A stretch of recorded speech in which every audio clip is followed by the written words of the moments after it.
All right, we had some decent rain last night. Let's see what this is here. Oh gosh, it's like nothing. Huh. Everything's drenched. Well, if you think about it, the baseline ratio of rain to snow is 1 inch of rain is 10 inches of snow. It's not so bad. It's a lot of rain, I guess. Enough for the plants because everything's drenched. Oh, getting beat up and eaten up. Look at that. I'm gonna have to get some beer traps out here. Or maybe that's earwigs. Guys, look what I had to do for the last 3 nights. It was in the 30s. I had to really cover everything up. Didn't want my radishes to get ruined again this year. And my newly planted brassicas over here haven't gotten much light. That, as you see here, is Echinacea. Okay, got a little crushed. Looking good though. I'm going to uncover that because it's not supposed to get down to the 30s tonight. It's going to be in the 40s. It'll be okay in the 40s. Put that cover on. Now this is the salad red. Let's see.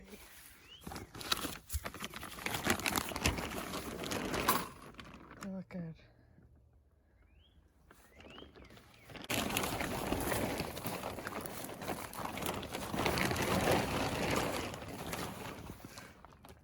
Looking good.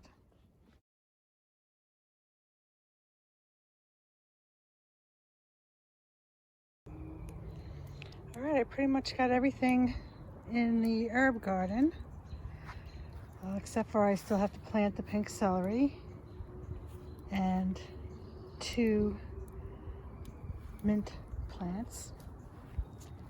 But over here I have sage. I had a huge sage here for 3 to 4 years and it just finally gave up, but it was a beautiful plant. And then I have 2 types of oregano here. The Italian oregano, which gets like taller and pointier leaves. See, the leaves are a little different. And it's tall.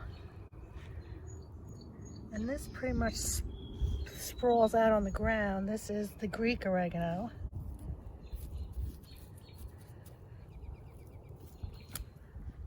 And over here I have the Red Vein Sorrel. They got a little warm in the greenhouse, but I'm pretty sure they'll make a comeback. The pink celery that I'm going to plant right about here. Over here is the thyme coming back from a couple of years ago. Comes back every year. I don't know why my oregano didn't. I mean, actually I do have oregano coming up in here year after year that I harvest, and this is the Greek oregano. It kind of gets sprawly. And, that's what kept me in the oregano over the years. This plant I thought was oregano, but I think it's a bee balm. It gets pretty tall, and you know those bee balm type flowers. Not quite sure what it is. Egyptian walking onions. This is the 2nd year for them, and what I didn't realize what happened last year is it did walk because I have little onions coming up here, little onion bulbets and onions, and some more over here. So I will never have to worry about having green onions. I mean, you can pull up the onion bulb and chop it up, but it's tiny. But these, what you really want. And there is a mint plant that I'm going to put where I had mint last year in this pot.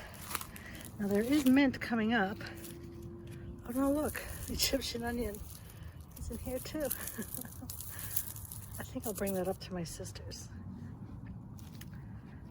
Okay, but here is mint. It's gonna go in there. And in here, here's some mint coming up. But it's a couple years old and I need to refresh this pot. Okay, this is the lemon balm in the mint family, and it's coming up everywhere. The main plant is over here. So that's the lemon balm. This is, I feel like saying sorrel, but not the red vein. Shoot, something else. And don't know if you can see it, but I have Echinacea coming up here from last year. It's next to the Thyme. This is the creeping thyme that I planted a week or so ago. Doing good. Draining in a off-center hole in the bottom. This beauty is Phlox. It's a blue moon phlox. And it just gets so nice and bushy. I have a couple of different types of phlox in my gardens.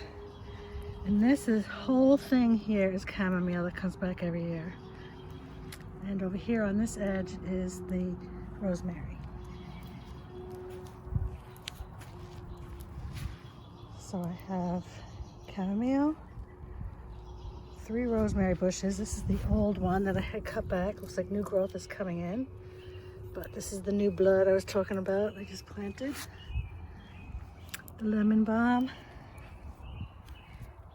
bird bath, and these beautiful bulbs. I forget what they're called that I planted, but these are so pretty. They're on their way out. Okay, so that is the latest on my herb garden. On to the tomato bed. Maybe the next video, huh?